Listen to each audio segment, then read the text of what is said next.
உங்கள் மனதுக்குள்ள 1000 கோடி கர்மாக்கள் இருக்குது. ஒரு கர்மா 2 கர்மா இல்லை. நீங்கள் எப்போ பிறந்தீங்க? பல கோடி வருஷத்துக்கு முன்னே பிறந்துட்டீங்க. அப்போ பல கோடி வருஷத்துக்கு முன்னே பிறந்தீங்க, பல ஜென்மம் எடுத்துட்டீங்க. இது மட்டும் இல்லை, உங்கள் அப்பா செஞ்சது, உங்கள் அம்மா பண்ணது, உங்கள் தாத்தம் பண்ணது, உங்கள் பாட்டி பண்ணது, எல்லா கர்மாவும் ஒன்றா சேர்ந்து வருது.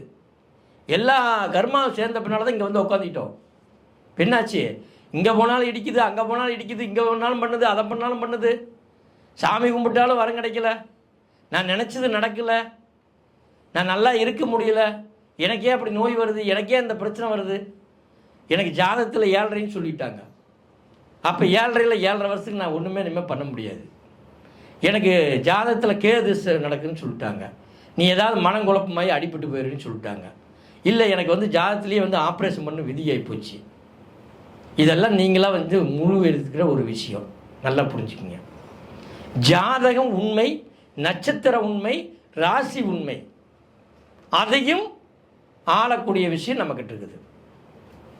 அதை தான் ஒரு காரணத்தில் சொல்லிட்டு போயிட்டாங்க, விதியும் மதியால் வெல்லலாம்.